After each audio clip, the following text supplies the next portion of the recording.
안녕하십니까. 상록원 가족 여러분, 진기천, 명기천을 사랑하시는 모든 분, 요즘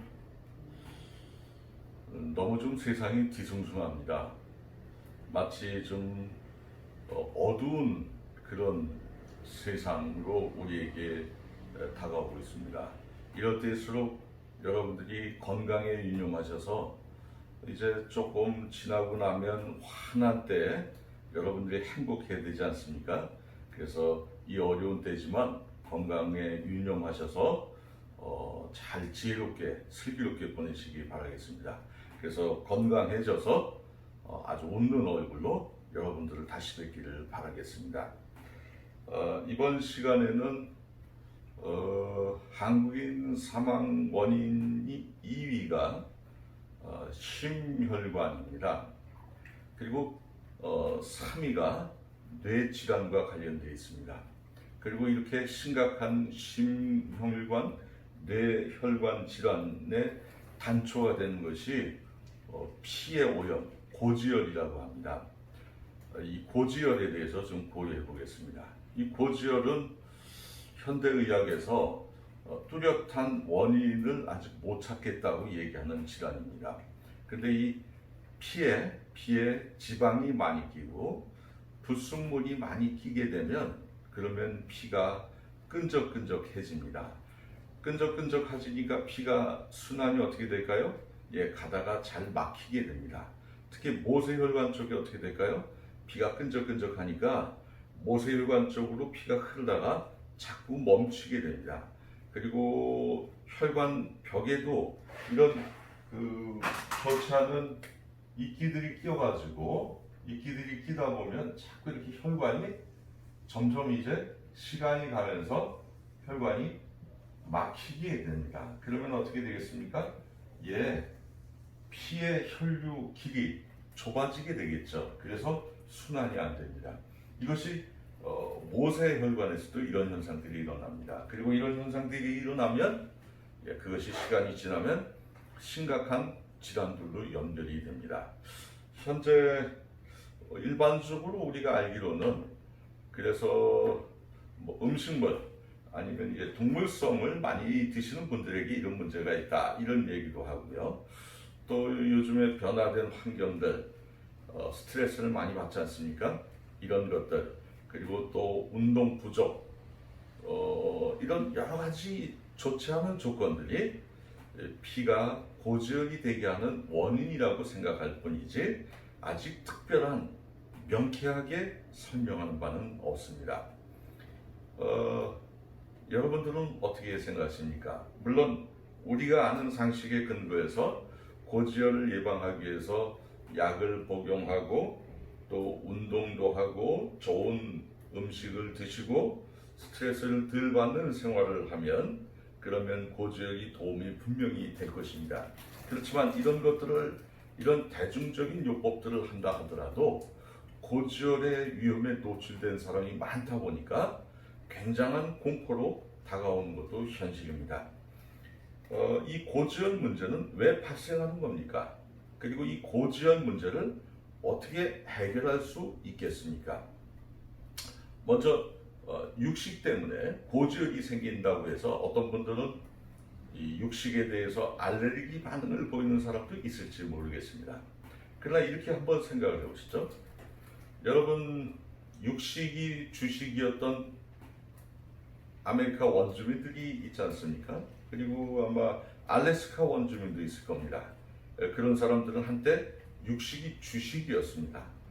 그런데 흥미로운 것은 그런 사람들의 그 당시 건강을 조사를 해보니까 그 당시에 만성질환이 없었다는 겁니다. 별로 없었다는 겁니다. 그러니까 아마 고지혈의 육식이 그렇게 결정적으로 좌우하지는 않는 것 같습니다. 그러면 원인이 무엇일까요? 원인에 대해서 두 가지를 생각을 해보겠습니다. 한 가지는 우리 몸에 대장에서 변이 정체가 되면 변비라든지 아니면 변비가 아니라도 변이 정체가 되면 여기에서 유독가스가 생긴다고 했죠. 발생됩니다. 이 유독가스가 1차적으로 간에 들어가서 간에서 해독을 해야 됩니다. 그 해독된 피를 심장으로 보내는 건데 만일 대장의 기능이 안 좋은 시간이 오래돼서 유독가스가 오래 간으로 오랫동안 간에 영향을 주면 간이 처음에는 일을 잘 하다가 나중에는 간이 지쳐버립니다. 그러면 간에서 해독이 안 된 말하자면 오염된 피를 심장으로 보내게 되겠죠. 그리고 이런 오염된 물질들은 피를 탁하게 만듭니다. 그리고 피에 혈관에 이끼처럼 불순물들이 끼게 할 수 있죠. 그리고 또 한 가지 결정적인 이유가 있습니다. 그것은 무엇입니까? 그것은 우리 몸의 구조를 조금 들여다보면 됩니다. 우리 몸은 말하자면 우리 몸은 이렇게 돼 있죠.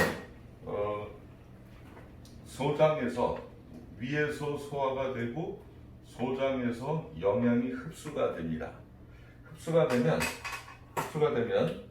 이 흡수된 영양은 우리 몸의 각 세포의 미토콘드리아에 들어가게 되죠. 그래서 이 미토콘드리아에서 이 영양이 차게 되고 그러면 산소가 들어가서 이 영양을 에너지로 만듭니다. 이것이 바로 생체 에너지입니다. 이 생체 에너지는 온도가 보통 한 55도 정도 되는 걸로 알려져 있습니다. 그러니까 뜨뜻한 거죠. 에너지가 아주 좋다 이 얘기입니다. 이 에너지는 어떤 역할을 합니까? 이 에너지는 어디로 가는가 하면 우리 몸 전체 구석구석에 피를 공급하는 데 사용하는 원료입니다. 그리고 우리가 활력 있는 생활을 하는 데 사용하는 대사 기능이 아주 좋은 생활을 하려면 이 에너지가 아주 왕성해야 합니다. 이 에너지가 피를 끌고 다닙니다. 그러면 피를 끌고 다닐 때 어떤 일이 일어날까요? 이 뜨거운 에너지가 피를 끌고 다니면서 일정한 양의 기름기, 사람들이 말하는 고지혈의 원인인 기름기를 녹이는 일을 합니다. 이런 거와 같죠. 이를테면 우리가 고기 구워서 드시지 않습니까? 온도가 아주 뜨뜻하면 어떻게 되죠? 아주 딱 지글지글하면 어떻게 되죠? 기름이 그렇죠. 녹습니다. 그러다가 온도가 차가워지면 어떻게 되죠? 기름이 엉키게 됩니다. 똑같이 우리 몸에서도 그런 일이 일어납니다. 이 고에너지가 나와서 피를 끌고 다닐 때는 피에 있는 지방을 적절한 정도까지 녹이는 역할을 합니다. 물론 에너지, 고지혈, 이 지방을 전부 다 녹여서 없애거나 하지는 않을 겁니다. 왜냐하면 이 지방은 3대 영양소 중에 하나고 이 지방이 없으면 우리 몸은 살 수가 없지 않습니까? 우리의 혈관도 다 지방으로 되어 있으니까요. 그래서 이 에너지의 온도는 아주 적절해서 지방을 적절한 정도로 관리하게 됩니다. 만일 그래서 피가 건강하면 세포에 에너지가 잘 공급이 되고 영양이 잘 공급이 되고 이것이 에너지로 전환이 잘 돼서 피를 순환을 잘 지키게 되면 우리의 지방은 적절한 정도로 관리돼서 건강에 큰 문제를 야기하지 않습니다. 이렇게도 생각해 보실 수 있죠. 우리 지방간 있는 분들이 좀 많이 있습니다. 술을 안 먹어도 지방간이 많이 생기죠. 술이 안 먹어도 왜 지방간이 생기죠?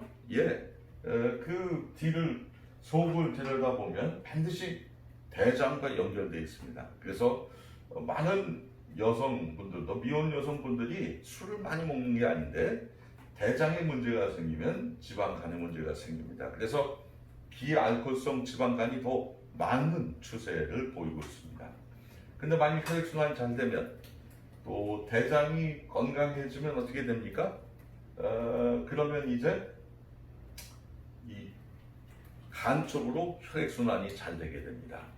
그리고 소장에서 이런 일련의 작용들이 잘 되고 대장이 좋아지면 간에 들어가는 피도 건강해지겠죠. 건강한 피가 순환이 되니까 간에 있는 지방도 이 건강한 피가 관리할까요? 예, 그렇습니다. 그래서 여러분들이 지방간이 있을 때 대장, 특히 대장 그리고 소장도 회복을 할 수 있다면, 그러면 이 지방간이 적절한 정도로 관리되는 걸 볼 수 있습니다. 물론 대장만 좋아져도 그런 일들이 어느 정도 가능한 걸 알게 됩니다. 그렇습니다. 이런 일련의 사실들을 통해서 이 고지혈을 예방하는 방법은 우리가 물론 운동도 하고 일반적인 대중요법들을 해야 되지만, 그렇지만 더 중요한 것은 우리의 대장 그리고 소장의 건강을 회복하는 일이라는 것을 이해할 수 있습니다. 그렇게 되면 우리의 심혈관과 뇌혈관들 그리고 그 외 다른 혈관들에서도 아주 건강한 피가 순환이 되면서 우리의 지방을 적절한 정도로 관리하게 돼서 우리를 건강한 생활로 하게 될 것입니다.